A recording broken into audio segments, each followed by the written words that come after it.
getting bigger and better, with some of the most popular apps already present.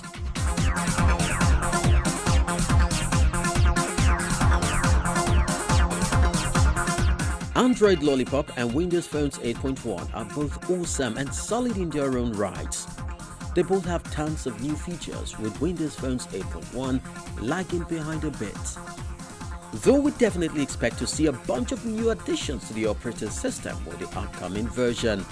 Not forgetting that they have their personal virtual assistants, namely Google Now and Cortana from Microsoft. Both of them are performing just fine, but they have a challenge understanding our African accent, with Cortana not even open for Nigerians yet. Both of the operating system has its own ecosystem, personal assistant and unique features. The big question is, which operating system do you prefer?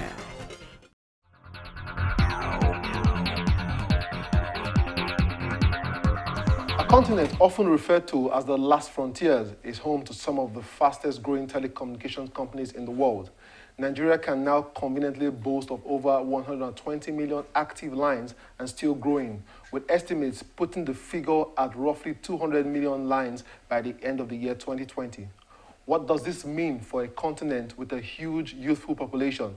Personally, I think it presents both opportunities and challenges, but I'll leave that to my guest on today's show. My guest on today's show is Matthew Dawes. Now, Matthew is the founder of All Amber, an African international conference company that specializes in development of mobile technology in sub-Saharan Africa, and this he has done since 2006.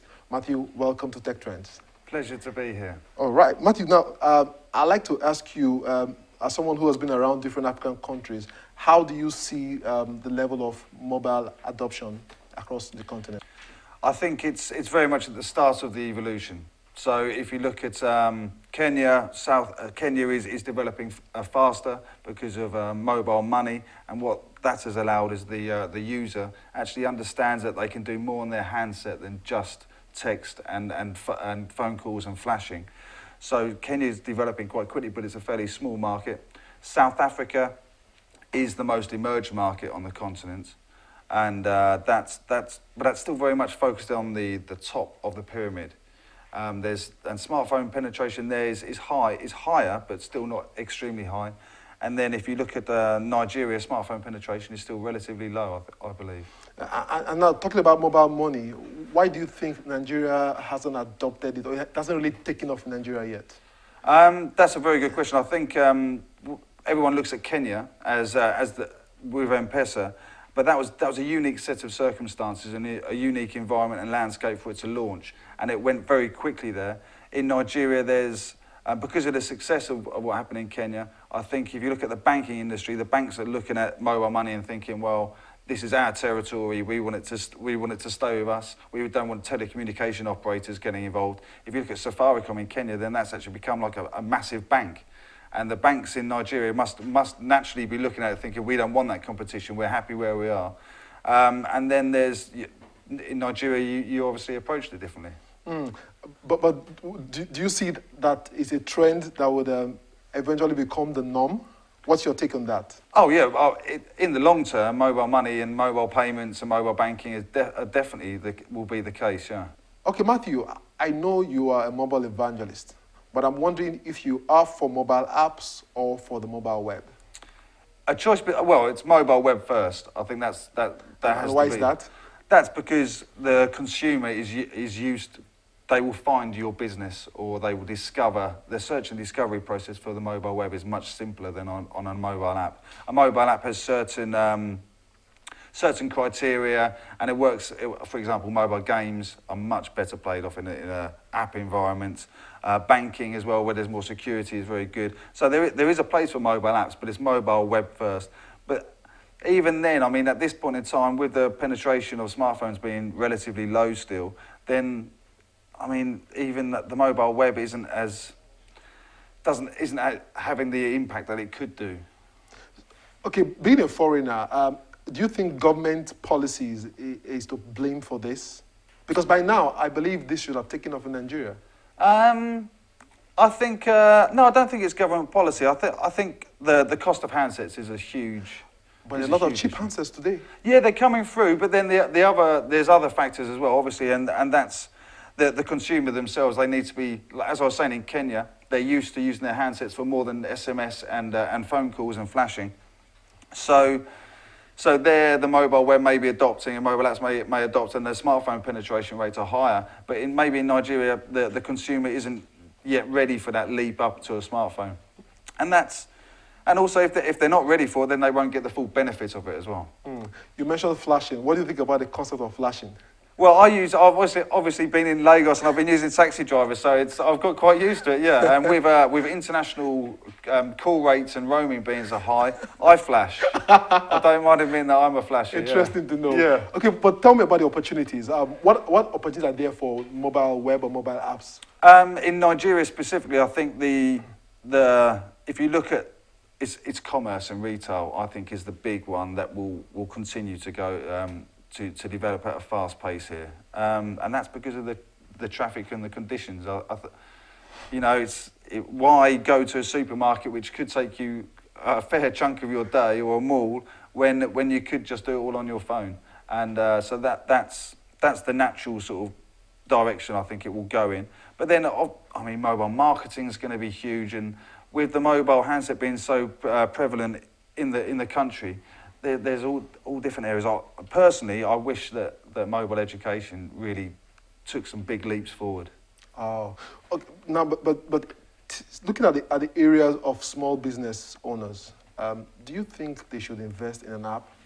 Not in an app. They've got to go for. If you're a small business owner, you must go mobile web. You must make sure that your website is fully mobile responsive, and that's the way forward. It's a great way of promoting your business and offering your potential consumer or your current consumer a way of finding information about your product. So you must go mobile web. And then if you find you have a huge... Once you do your mobile website, then you can do analytics. You can find out who's visiting it, what handsets they're using. And from that, then you can decide whether you want to go towards a mobile app model. But in the first instance, it must be mobile web. In my opinion. Maybe others disagree, but that's in my opinion. Okay, also in your opinion, do you think mobile apps are overrated? I think there's been a lot of hype around mobile apps, but until the smartphone rates go up and the consumers become used to using a smartphone properly, then maybe mobile apps have... I think mobile apps have been overhyped. That isn't to say that they're not... They might not be working now, but in the future they will become more and more important. But it's also a tough market, mobile apps.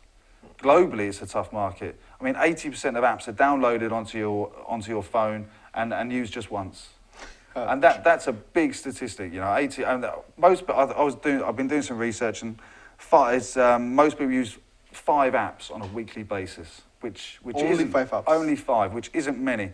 And so to monetize that a mobile app is fairly difficult. And also the other trend that I learnt about was that the vast majority of mobile apps are coming towards working towards being free to download.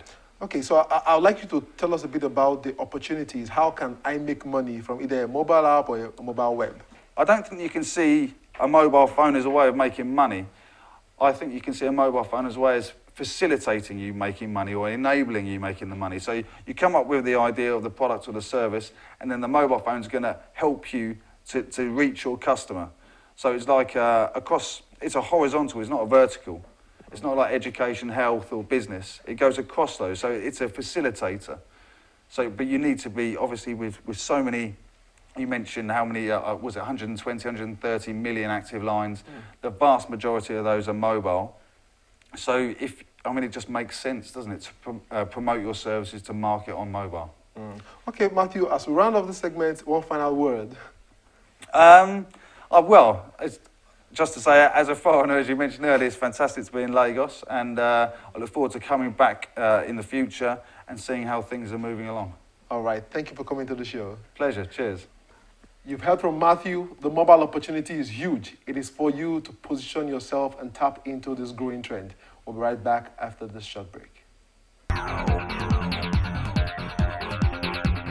Our mobile app of the week is an app called Lastpass. Now, Lastpass is an innovative service that helps you to save your account details, passwords, and other web-related information securely in the cloud. It can also generate secured passwords automatically without the hassles or stress that you would face if you have to put your password in your head. So you don't have to crack your head all the time to remember your password. This tool will save you many troubles like it has saved me over the years. First question on today's show is from Bola, who wants to know my opinion on paying for social media followers. Now, this is one practice I will not subscribe to, simply because followers would never translate to engagement. Having to buy social media followers, either legally or illegally, is a no-no for me. Now, don't be fooled by all the hundreds of thousands of followers that you see on some accounts. They are mostly fake. So my advice to you or anyone watching now is to build and grow your followers organically. Now, I was asked this second question recently, and it was simply saying, what was the first step towards starting a blog? Now, my answer to that question is a three-step answer, and that's simply because you first need to decide if you have the time and the resources needed to maintain a blog. And also, you need to also know what niche you want to play, because there are so many blogs today, so you need to decide what niche you play in. And then thirdly, you also need to develop a calendar of the times that you would like to publish your articles, because without that, it is difficult for you to start a blog and for you to be successful. Don't forget, you can send in your questions or comments to techtrends@channelstv.com or using any of our social media as displayed on your screen, including our BBM channel. Now, if you're not using mobile marketing to attract new customers for your business, don't worry. Your competitors are already using it and are already getting the customers instead of you. Now, that's a quote from Jenny Toner of 60secondsmarketer.com. And that'll be my parting thoughts for you today. My name is Chukwemeka Agbata. Until I come your way next week, be innovative and daring.